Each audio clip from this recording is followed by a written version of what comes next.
Bonjour les amis. Alors 2026, vous pensez que c'est juste demain une simple continuation d'aujourd'hui? Détrompez-vous. Ce qui nous attend n'est pas une petite mise à jour, mais un véritable saut quantique. Un bond en avant pour l'humanité, porté par des technologies qui, enfin, arrivent à maturité. Non, non, ce n'est pas la science-fiction. C'est le résultat d'une convergence de plusieurs révolutions qui bouillonnent depuis des années et qui vont enfin éclater au grand jour pour impacter très concrètement notre quotidien. Pour bien comprendre ce grand bouleversement, on va explorer ça ensemble à travers 4 piliers, 4 axes majeurs. D'abord, on verra comment l'IA va devenir un véritable copilote personnel. Ensuite, comment le quantique va enfin sortir des labos pour résoudre des problèmes bien réels. Puis, on explorera la fusion de nos mondes physiques et numériques. Et enfin, on verra pourquoi tout ça devra se faire de manière bien plus responsable. Allez, on attaque direct avec le premier pilier. L'intelligence artificielle, telle qu'on la connaît, est sur le point de changer radicalement. Son grand déménagement, c'est du cloud directement dans nos poches.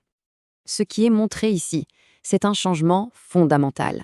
Aujourd'hui, notre IA, elle vit dans le cloud, sur des serveurs distants, et elle a besoin d'Internet pour fonctionner. Demain, en 2026, elle sera locale, intégrée directement à nos appareils. Les avantages sont énormes. Une confidentialité totale, puisque nos données ne quittent plus notre téléphone, une personnalisation extrême, car l'IA nous connaîtra parfaitement, et bien sûr, ça marchera tout le temps, même sans réseau. Et pour les entreprises, ça donne quoi? Ça donne ce qu'on appelle l'agentic AI. Oubliez les simples chatbots. Là, on parle d'agents autonomes, de vrais managers virtuels, capables de piloter des projets complexes du début à la fin. Imaginez une IA qui gère une chaîne logistique entière, de la commande des matières premières à la livraison finale, sans que personne n'intervienne. C'est juste une révolution pour la productivité. Et cette IA ne va plus se contenter de lire du texte, non. Elle devient multimodale. C'est un grand mot pour dire qu'elle va tout comprendre en même temps. La voix, les images, les vidéos. C'est comme parler à quelqu'un qui ne se contente pas d'entendre les mots, mais qui analyse aussi le ton, l'expression du visage, pour saisir absolument toutes les nuances de la conversation. Et le plus fou, c'est sans doute ça, l'IA va maîtriser l'émotion. Elle va apprendre à décoder les intentions cachées derrière nos mots.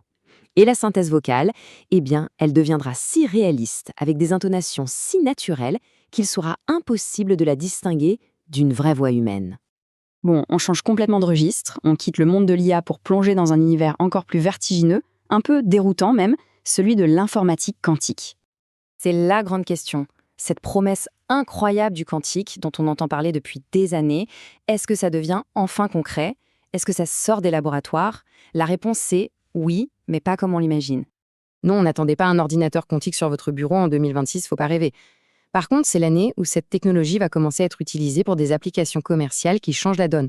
Pensez à la création de nouveaux médicaments en quelques semaines au lieu de plusieurs années, ou à l'optimisation en temps réel de problèmes logistiques monstrueux. Des choses qui sont tout simplement impossibles pour nos supercalculateurs actuels. Mais évidemment, une telle puissance amène une menace tout aussi grande.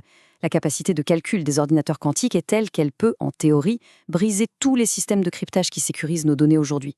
Nos banques, nos communications, nos secrets d'État, tout devient vulnérable. C'est ce qu'on appelle le choc post-quantique.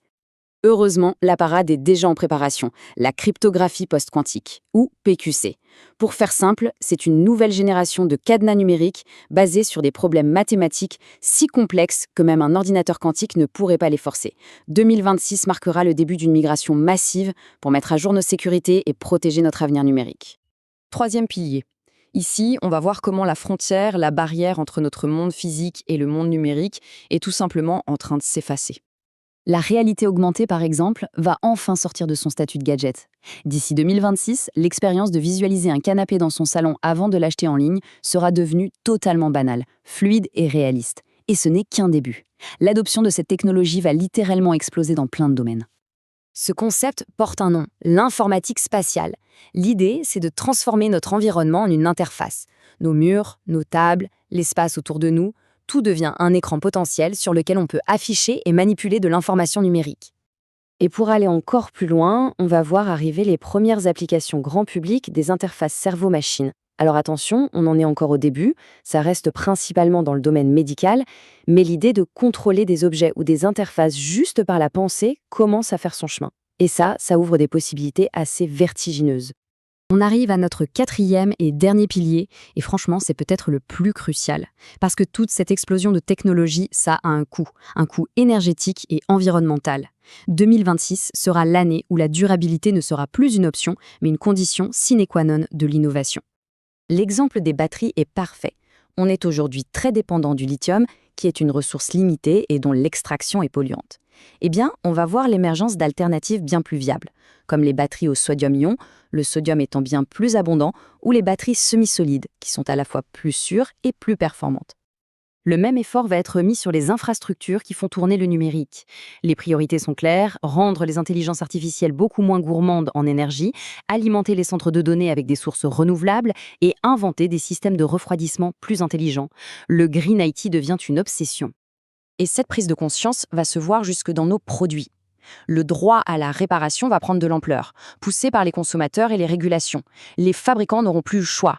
Ils devront concevoir des appareils qui durent, qui sont réparables, qui sont modulaires. C'est, on l'espère, le début de la fin de l'obsolescence programmée. Le point le plus important à retenir, c'est que ces 4 piliers ne sont pas séparés les uns des autres. Au contraire, ils convergent, ils s'entremêlent. Et de cette convergence naît une sorte de 5e dimension, un monde hybride, où le physique et le numérique ne font plus qu'un. Donc, pour résumer, que faut-il retenir de cet horizon 2026 ? Une technologie qui sera infiniment plus personnelle grâce à une IA qui nous comprendra intimement, beaucoup plus puissante avec le quantique qui va s'attaquer à des problèmes qu'on pensait insolubles, totalement immersive avec la fusion de nos réalités et, on l'espère, bien plus responsable avec la durabilité au cœur de chaque innovation. Tout ça nous laisse avec une question essentielle. Cette convergence crée un monde hyper connecté, un monde plein de promesses, mais aussi de défis inédits.